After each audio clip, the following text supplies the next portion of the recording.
How are parents and teachers in the 21st century part of the problem of teen pregnancy? Now, this is a very loaded question because you think parents and teachers, they're not the problem, the kids are.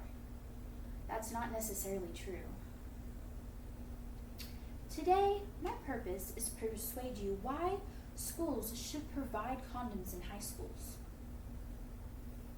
Today, my main points will be why schools should provide proper sex education, why providing condoms will lower the risk of teen pregnancy, and why providing condoms will lower the risk of STDs.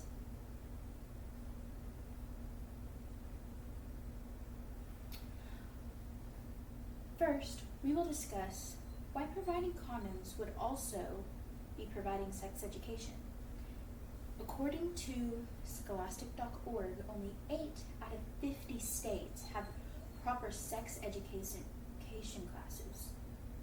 Only 8 of those states teach you exactly what happens. Most of them just teach abstinence. Kids are going to have sex, whether you teach them the safety or not. They need to be told how to safely engage and how to do it properly.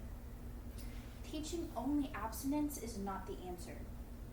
It only scares kids away from having sex, when in reality, sex isn't such a bad thing.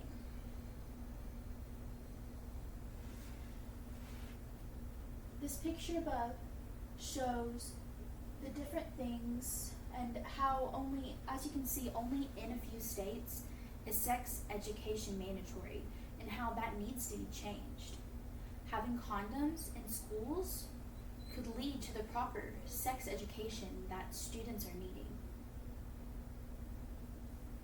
Now that we've talked about how having condoms in school will lead to proper sex education, we're going to talk about how providing condoms will lead to less teen pregnancy. According to OPA.org, 15% of women who fall pregnant will be teens.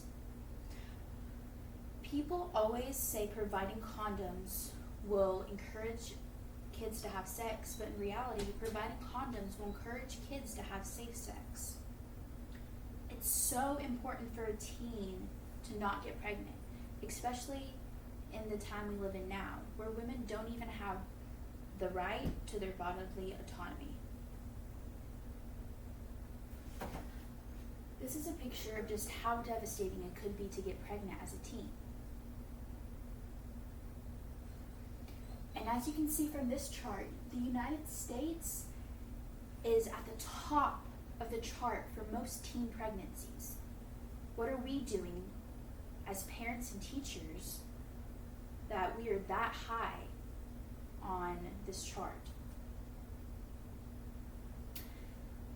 Now that I have discussed how providing condoms can lead to proper sex education and how providing condoms will lead to less teen pregnancy, we're going to discuss how providing condoms will lead to less STDs.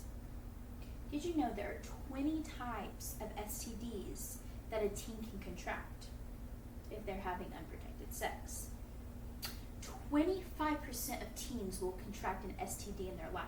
That's 1 in 5 teen girls. Most of the time, teens let it get out of hand because they're scared and they don't know who to go to because they were not given the proper sex education, and a lot of time their parents don't talk to them about it. Leading some of these STDs to just continue can be deadly. Most parents don't teach their kids about the safety of condoms and where they can access them. Providing condoms in high schools could be crucial.